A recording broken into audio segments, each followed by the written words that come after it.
Baik, selamat pagi adik-adik. Eh, Hari ini kita masuk ke pertemuan ke-12 ya.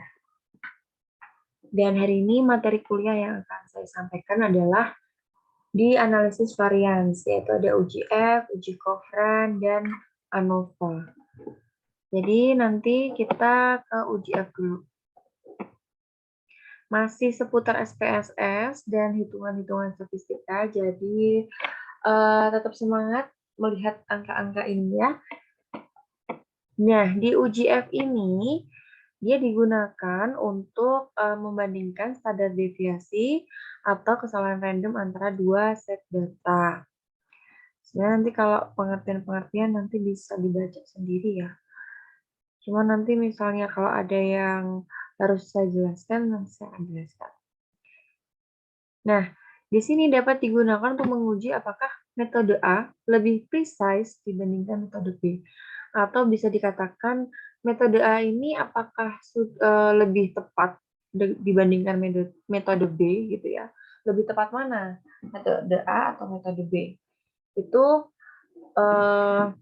dinamakan juga pengujian yang uji F satu sisi. Kemudian kalau uji yang dua sisi itu nanti kalimat untuk menyatakan dia itu dua sisi adalah bukan lebih dibanding gitu ya, tapi apakah metode A itu mempunyai ketepatan yang berbeda. Jadi beda gitu. Itu pakai dua sisi. Jadi beda ya. Perbedaannya tuh kalau yang satu sisi itu menggunakan kata-kata apakah metode A lebih tepat gitu, milih salah satu. Tapi kalau yang dua sisi itu dia apakah metode A itu mempunyai presisi yang berbeda. Jadi dari kalimat tanyanya sendiri itu sudah beda artinya. Kemudian untuk menguji di dalam uji F ini, varians dua sampel berbeda itu akan dilakukan dengan uji hipotesis 0. Rumusnya untuk uji F adalah S1 kuadrat dibagi dengan S2 kuadrat. S di sini itu artinya standar deviasinya, nanti standar deviasinya berarti dikuadratkan. S itu standar deviasi. Nah, ada kata-kata S1 dan S2 itu diatur sedemikian rupa sehingga F-nya itu lebih dari atau sama dengan 1. Nah, ini nanti kita akan lebih jelasnya di contoh soal aja. Dan uji F ini berasumsi bahwa populasi tempat sampel diambil adalah normal. Jadi dia terdistribusi normal. Kemudian jika hipotesis 0 benar, rasio varians dekat dengan 1. Perbedaan dari 1 dapat terjadi karena adanya kesalahan random. Jika perbedaannya sangat jauh, berarti bukan karena random error. Jika F hitung lebih besar daripada F tabel, maka keputusannya hipotesis 0 ditolak. Kemudian nilai F tabel tergantung pada ukuran banyaknya sampel, level signifikansi atau nilai P, kemudian jenis uji yang digunakan, satu sisi ataukah dua sisi. Nah, kita langsung ke soal saja. Ini tabelnya yang bisa kita lihat, kita gunakan nanti. Nah, ini adalah contoh soalnya. Seorang peneliti mengukur kandungan fenolik atau di sini diekspresikan sebagai miligram asam galat dibagi 1000 miligram daging buah dalam buah naga yang menggunakan pelarut pengekstrasi yang berbeda dengan metode Folin dan diperoleh hasil sebagai berikut. Jadi dia itu penelitinya mau mengukur kandungan fenolik ya dalam buah naga dengan menggunakan pelarut pengekstrasi yang berbeda gitu.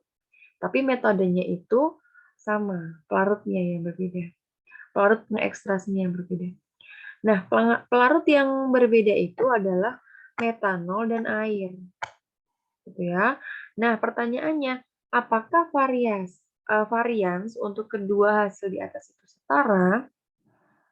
Ya, ini ada kalimat kata kunci di sini. Apakah dia itu setara dengan P-nya atau taraf signifikansinya itu 5% atau 0,05 P, nilai P-nya. Kemudian kita jawab ya bersama-sama. Hitung rata-rata masing-masing varians. Nah, yang metanol ini dihitung, kemudian airnya juga dihitung rata-ratanya. Kalau ini udah pada bisa ya, nggak usah saya jelaskan lagi untuk mempersingkat waktu. Kemudian hitung standar deviasi masing-masing varians. Ini juga bisa kalian hitung, rumusnya sudah ada ya kemarin. Atau kalian mau menggunakan Excel, boleh menggunakan Excel. Tapi misalnya kalian menggunakan Excel, tetap harus tahu cara menghitung standar deviasi secara manual. Kemudian hitung nilai F. Nah, ini udah masuk ke rumus. Jadi tadi standar deviasinya itu udah diketahui ya. Standar deviasi metanol sama air. Nah, jika adik-adik itu menghitung ya standar deviasinya air dan metanol, air itu dia standar deviasinya itu 0,13. Nah, ini. Kemudian kalau yang metanol itu standar deviasinya adalah 0,07. Nah, tadi ada kalimat seperti ini di rumusnya. Benar.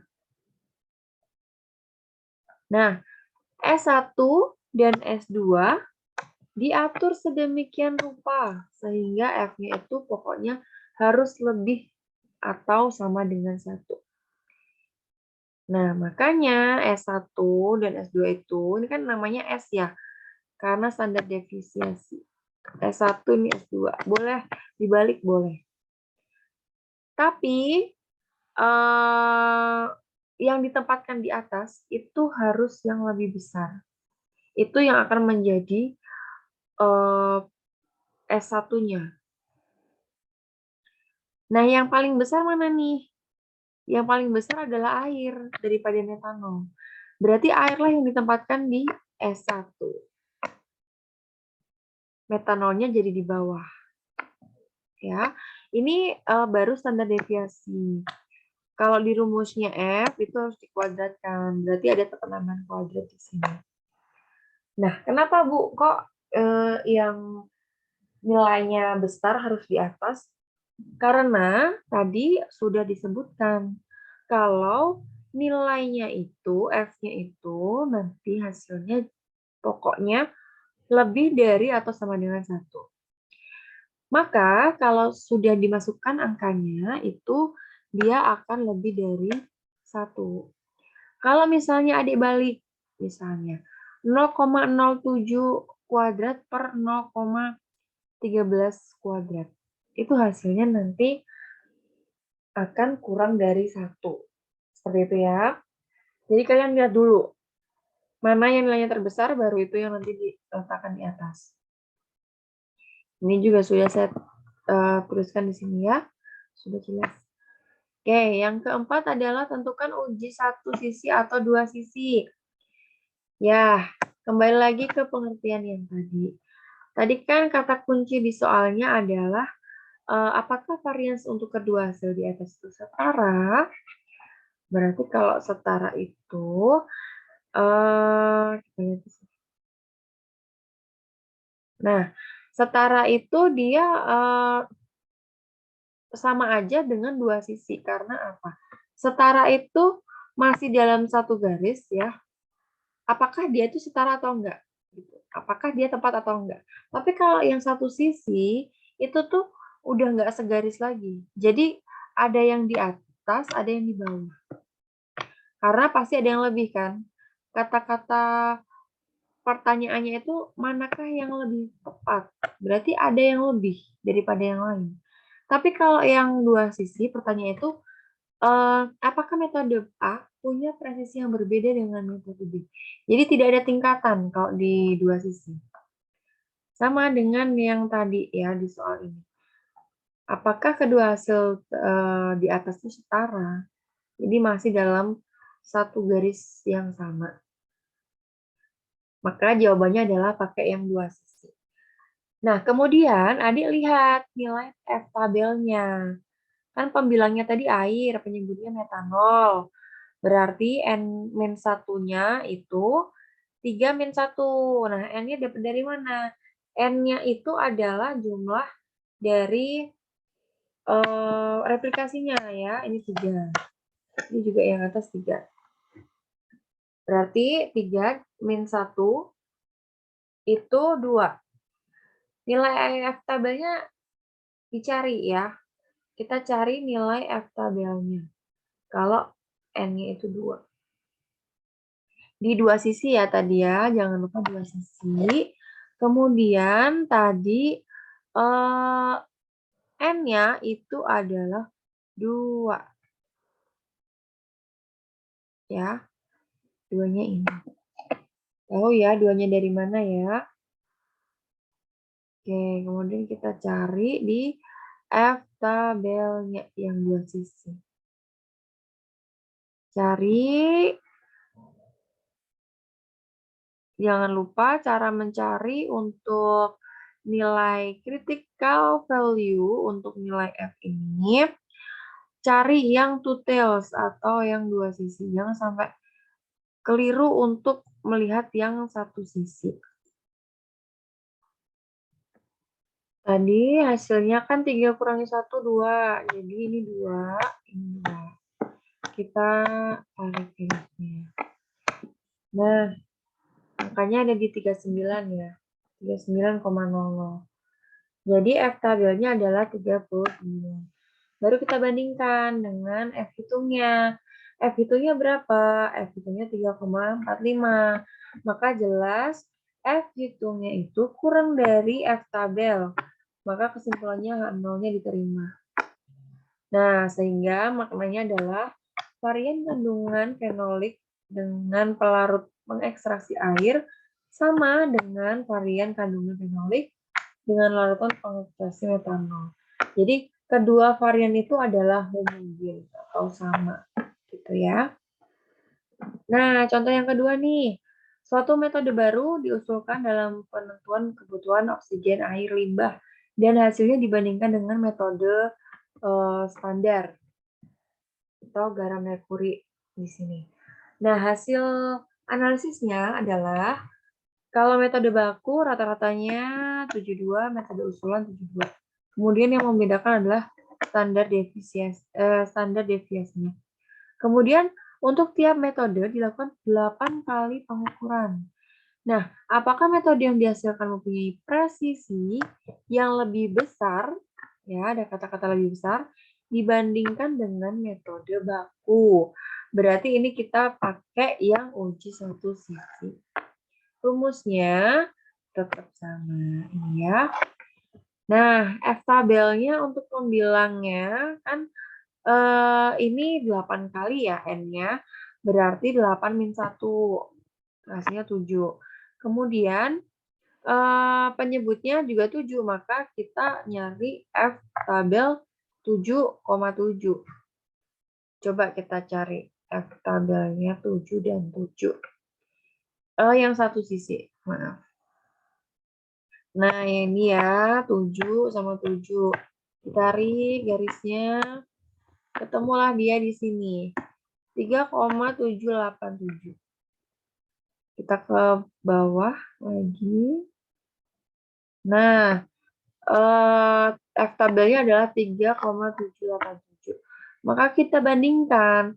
Ketika sudah dihitung, ketemunya F tabel adalah 4,8. Kita bandingkan dengan F tabelnya. F hitung dengan F tabel dibandingkan. Jadi 4,8 sama 3,787. Mana yang lebih besar? Tentunya F yang hitung. Kalau F hitung lebih besar, maka variance metodenya standar itu lebih besar dibandingkan metode yang diusulkan. Gitu ya. Jadi, nggak sama. Variance metode standarnya yang lebih besar. Gitu. Yang lebih besar, lebih bagus, lebih tepat. Seperti itu. Dah, mudeng ya semuanya. Sekarang kita ke uji kohran. Nah, apa sih uji kohran itu? Jika suatu sampel dianalisis oleh sebanyak K analisis per waktu, dan masing-masing melakukan N kali pengukuran, maka varians hasil dari N pengukuran dari tiap analisis atau analisis per waktu itu dapat diuji homogenitas variansnya. Atau pencilan varians itu dapat dideteksi. Jadi untuk outlier ya, rata-rata pengukuran diuji dengan uji Grabs kayak yang kemarin. Sedangkan uji outlier presisi digunakan uji kohran. Jadi uji kohran itu sama aja dengan uji outlier, cuman dia bedanya di kalau yang Grabs itu untuk outlier rata-rata, kalau yang kohran itu untuk outlier yang presisi. Nah, ISO organisasinya itu merekomendasikan bahwa uji kohran lah yang tepat untuk uji presisi antar laboratorium. Kemudian ini adalah rumusnya dari uji kohran. Notasinya pakai C hitung ya. Di sini nanti kita akan lebih paham kalau ke soalnya. Nah, yang mana X max kuadrat ini adalah varians terbesar yang dihasilkan dan penyebut adalah jumlah semua varians. Jika C hitung lebih besar daripada C kritik, maka varians yang dicurigai harus ditolak. Yang biasa dilakukan adalah dengan menguji varians pertama kali lalu melakukan uji outlier dengan uji Grabs sebagaimana dijelaskan tadi. Oke, ini adalah nilai tabel C-nya. Kemudian ini adalah contohnya. Jadi suatu uji bilangan asam dianalisis oleh 10 laboratorium. Masing-masing dilakukan 3 kali replikasi. Jadi kalau mau dibentuk tabel seperti ini, ada 10 lab yang mau menguji bilangan asam dengan 3 replikasi. 1, 2, 3. Pertanyaannya, apakah ada varians yang outlier menurut uji kohran pada taraf kepercayaan 95%? Jadi ada nggak sih pencilan di sini gitu ya? Oke, kita kerjakan dengan Microsoft Excel. Dipindahkan semua ke Microsoft Excel seperti yang di sini. Kemudian ini seperti yang saya jelaskan di pertemuan kemarin. Untuk menghitung standar deviasinya bisa digunakan dengan rumus ini. Ya. Jadi ini digunakan untuk mengukur standar deviasi dari replikasi B4 sampai dengan D4. Ini ya nantinya. Jadi bukan ke bawah lagi, tapi samping dulu karena dia ada 3 replikasi. Setelah sudah, jangan lupa ini dipangkatkan 2. Karena apa? Rumusnya tadi S kuadrat. Ya. X max kuadrat. Nah, di sini adalah untuk menghitung variansnya. Pakai yang max. Max-nya kan 91. Kemudian jangan lupa juga dijumlah untuk menghitung total variansnya. Nah, kemudian kita hitung. X max kuadratnya tadi kan 91. Kemudian untuk S kuadratnya tadi, setelah dijumlah, itu jumlahnya 177. Yang ini ya. Pakai ini. Kemudian Ketemu deh hasilnya 0,514. Baru kita bandingkan. Tapi nilai C kritik taraf kepercayaan 95% ini berapa? Kita lihat di tabel yang C kritik tadi. Mana ke atas. Nah, karena tadi ini kan udah sesuai ya, taraf kepercayaannya sudah sesuai. Kemudian kita lihat K-nya tadi kan 10 karena ada 10 lab. Kemudian N-nya ini adalah replikasinya. Berapa replikasi tadi? Kan 3 ya, jadi ini yang kita kira. Barulah angkanya 0,4450. Itu adalah nilai C kritisnya.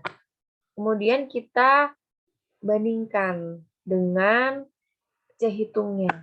0,514 kita bandingkan dengan 0,4775. Mana yang lebih besar? Yang lebih besar yang ini. Jadi C hitung lebih besar daripada C kritik.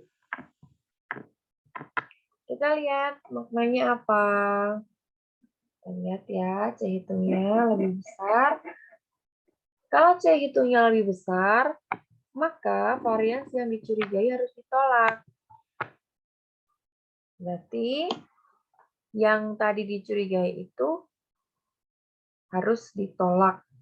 Dengan demikian, laboratorium A mengalami outlier presisi berdasarkan uji Cochran. Kenapa laboratorium A? Karena dia yang punya S-max. Gitu ya. Karena dia yang memiliki nilai S-max ini. Misalnya yang nilai X-max yang punya ini, yang E. Ya berarti nanti di maknanya itu laboratorium yang E. Seperti itu. Jangan salah untuk memasukkan kesimpulannya.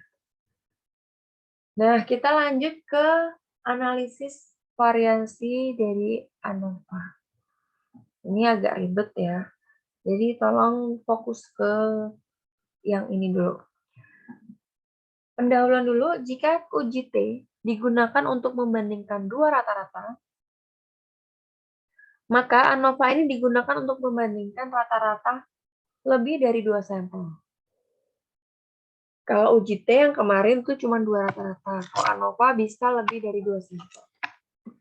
Contohnya, membandingkan rata-rata konsentrasi protein yang ada dalam lautan sampel yang disimpan di bawah kondisi yang berbeda. Jadi sampelnya tuh banyak gitu ya. Kemudian membandingkan rata-rata hasil analisis dengan berbagai metode. Jadi metodenya yang banyak.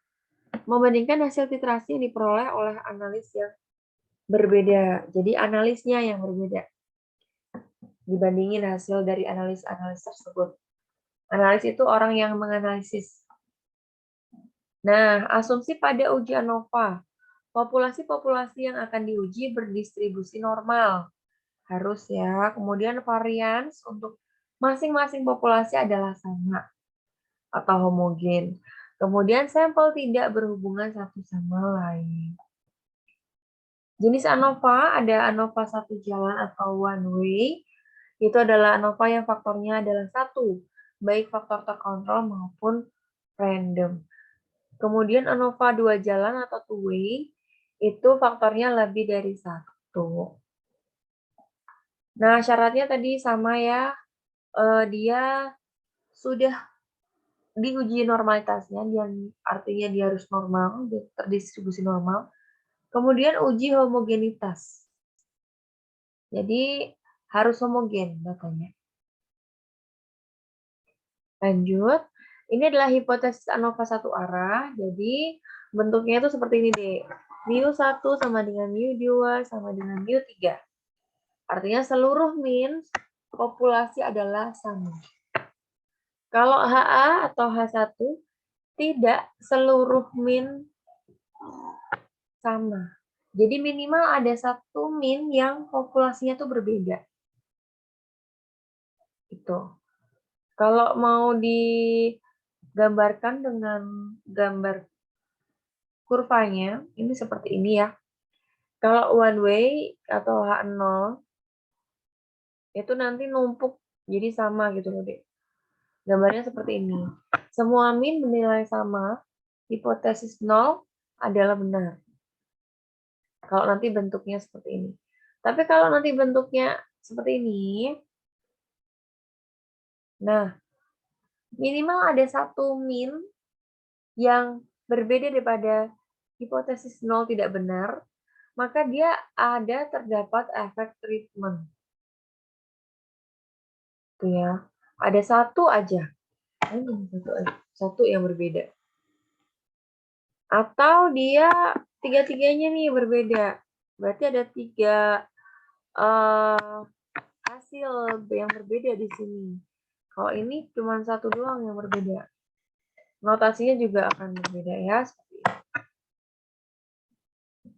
Ini adalah tabel ANOVA satu arah. Ini adalah perhitungannya. Ya, SS ini bagi yang lapar belum sarapan, SS itu bukan super sambal ya. SS ini nanti saya akan jelaskan ke bawah. Ini diresapi dulu tabel-tabel ini, dipahami dulu. Ada SSB, SSW, ini SST dan lain sebagainya. Penjelasannya ada di bawah ya. K itu untuk jumlah populasi, N untuk jumlah ukuran sampel dari seluruh populasi, DF adalah derajat kebebasan. Oke, kita pertama ke SSB dulu nih. Ke yang ini dulu. SSB atau bisa disebut juga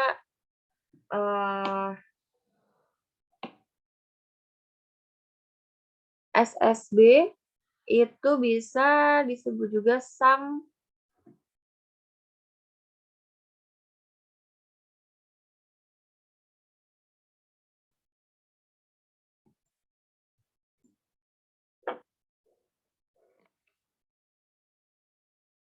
Oke, maaf ada sedikit kendala tadi ya. Tadi sampai SSB ya. SSB itu adalah kepanjangan dari sum square between group, artinya jumlah kuadrat antar grup. Rumusnya adalah sebagai berikut. Nah, kemudian MSB. MSB itu yang ini. Ini berhubungan dengan SSB juga ya. Jadi untuk menghitungnya itu MSB, cari dulu SSB-nya. Kalau sudah dimasukkan ke rumus, kemudian per K-1. Ya, ini bisa ya mengartikan simbol rumus ini. Jadi ini tuh jumlah dari semua, kemudian semua percobaan misalnya, terus kemudian dikalikan dengan data data ke-1 dikurangi dengan rata-rata terus dikuadratkan. Nah, MSB itu atau mean square between. Kalau SSB itu juga bisa disebut degrees of freedom atau derajat bebasnya.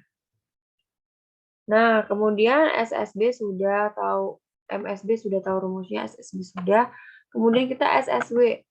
SSW itu rumusnya ini. SSW ya. Kemudian SSW sudah, kita ke SST. Jadi ini urut ya, Dek ya. Kalau kamu nggak bisa, kalau nggak ngitung SSB dulu, maka nanti SSW nggak diketahui. Maka SST juga nggak diketahui. Jadi nanti urut. Yang pertama adalah SSB dulu, yang kedua adalah SSW, kemudian yang ketiga adalah SST. Seperti itu. Oke. SSW itu apa? SSW itu adalah sum square within group. Ya, di sini udah ada sum of squares within. Itu artinya adalah jumlah kuadrat dalam grup. Kalau ST itu adalah total sum square. Jadi dijumlahkan kuadrat total gitu.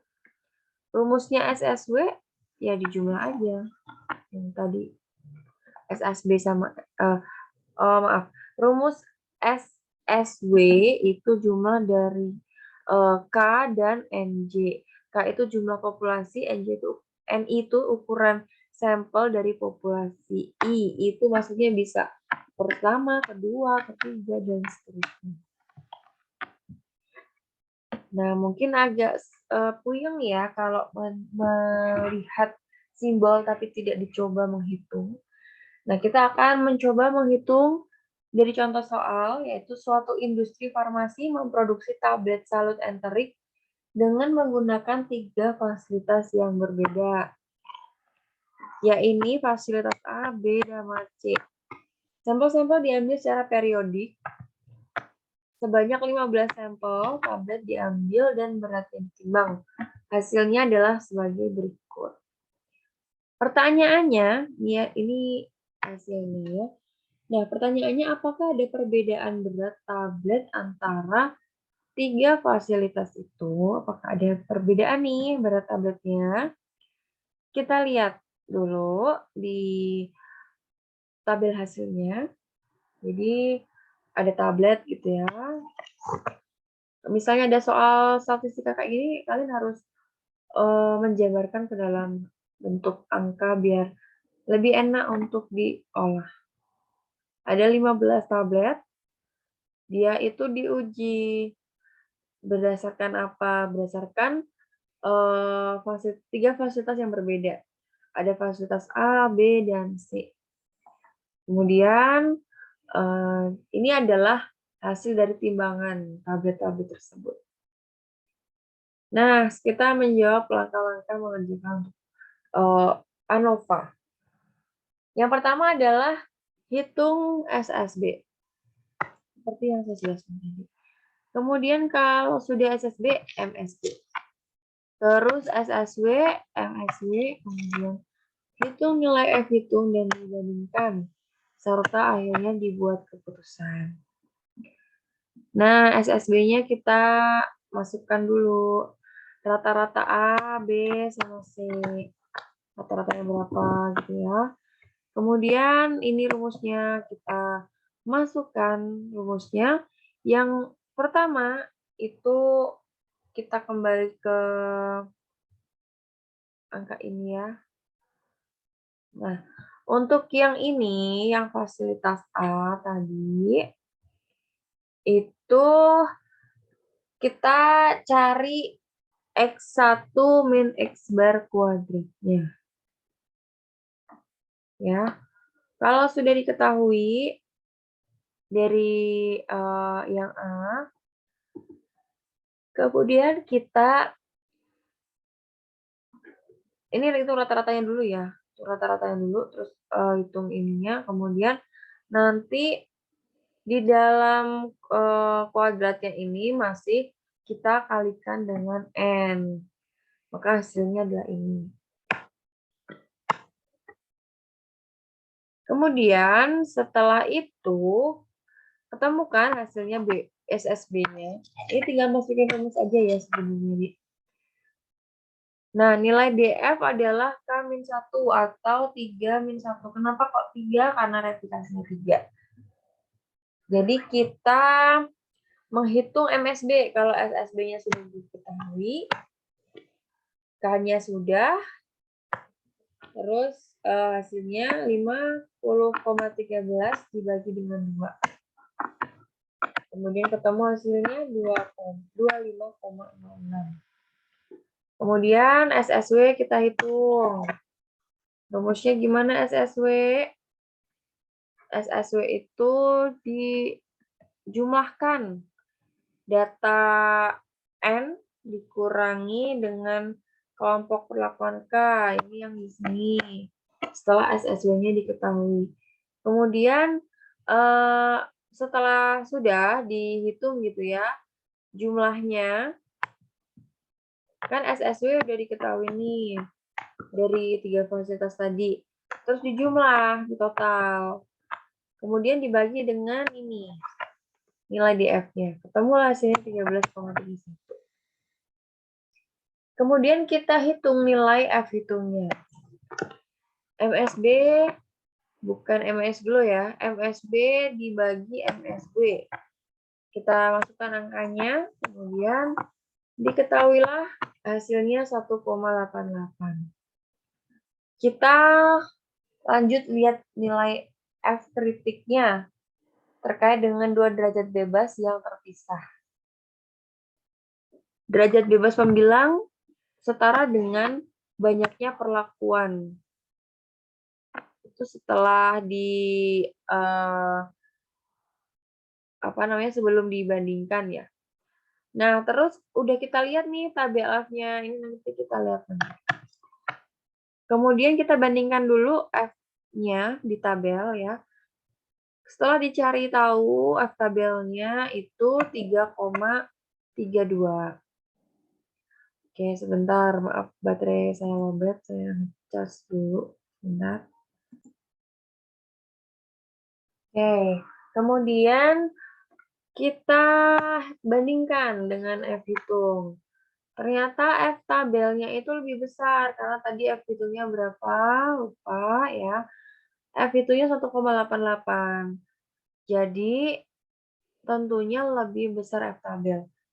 Maka keputusannya hipotesis 0 diterima. Berarti rata-rata berat tablet untuk 3 fasilitas adalah sama atau dia homogen.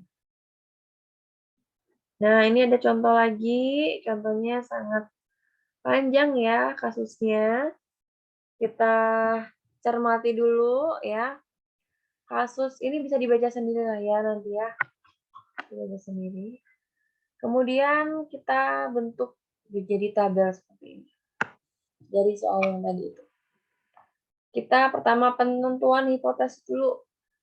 H0 tidak ada perbedaan rata-rata produktivitas khusus sapi pada tiap kelompok pemberian pakan yang berbeda. Kemudian HA-nya ada perbedaan. Kita lihat. Ini uji ANOVA-nya pakai SPSS-nya.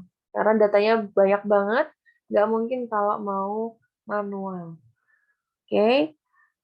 Buatlah variabel. Nah, ini kemarin masih banyak yang salah ketika mencoba menggunakan SPSS. Jadi variabelnya tuh ditentukan dulu di variabel view. Setelah sudah ditentukan ya, dia di atas ini. Nanti kita masukkan data pada data view. Ini datanya. Kemudian kalau sudah, jangan lupa kita analisis menggunakan analyze. Nanti pilihnya compare means, kemudian one way ANOVA. Sehingga terlihat pada tabel tersebut ya di sini ya. Ini jangan lupa dipindahkan dulu. Dependent list, kemudian ke faktor. Pindahkan variabel dependent yang mana? Taruh ke dependent. Kemudian variabel independennya masuk ke kolom faktor. Jadi kalian harus tahu variabel dependent sama independent. Kalau variabel bebas atau independent itu adalah variabel yang dipengaruhi. Tapi kalau yang variabel dependent itu yang mempengaruhi. Oke, lanjut kita ke nomor 5, itu mengingat uji asumsi yang harus dipenuhi pada uji ANOVA, yaitu adalah uji homogenitas, maka option kita aktifkan. Jadi di sini option ini kita aktifkan homogeneity of variance test. Setelah sudah, maka nanti ketika kalian melihat hasilnya di Windows Output, akan ada 3 macam tabel, yaitu tabel homogenitas, tabel ANOVA, sama tabel postcode. Pada masing-masing tabel diambil kesimpulannya. Kesimpulannya sebagai berikut. Nah, yang pertama tes homogenity-nya, atau dia homogen atau enggak. Lihatnya di sini ya, di SIG. Kalau ada kata-kata SIG, ini yang dilihat. Berdasarkan tabel didapatkan nilai SIG-nya itu 0,39, lebih besar daripada alfa, sehingga H0 diterima. dan disimpulkan bahwa variasi antar kelompok sama atau homogen. Kemudian yang kedua, berdasarkan ujian ANOVA didapatkan nilai sigma-nya itu 0,00001 lebih kecil daripada alfa sehingga H0 ditolak dan dapat disimpulkan bahwa terdapat perbedaan rata-rata produktivitas susu sapi pada kelompok pemberian pakan yang berbeda. Nah, post hoc prosedur itu apa? Jika ujian ANOVA menyatakan hipotesis nolnya ditolak, maka harus dilanjutkan ke post hoc prosedur. Prosedur ini digunakan untuk melihat kelompok mana yang berbeda dengan kelompok lainnya. Ini nanti ada juga post hoc ya. Letaknya itu di sini post hoc. Nih, di post hoc. Tapi dengan catatan, post hoc itu dilihat kalau dia itu hipotesis nolnya ditolak. Oke. Itu dia penjelasan di hari ini, makin pusing ya, tapi nggak apa-apa, dijalani saja. Namanya juga kuliah harus berpusing-pusing dia. Oke, di sini saya tidak akan memberikan kuis ataupun tugas, jadi adik bisa bersantai-santai, tetapi tetap harus belajar untuk mencoba pakai SPSS. Seenggaknya tuh pernah gitu pakai SPSS, biar nanti ketika adik-adik udah semester atas, itu tinggal merecall-recall aja, jadi nggak mulai dari nol banget gitu, nggak ngerti SPSS gitu ya.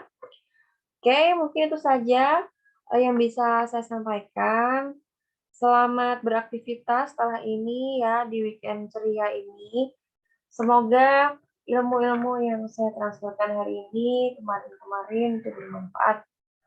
Amin. Saya akhiri, akhir kata, wassalamualaikum warahmatullahi wabarakatuh.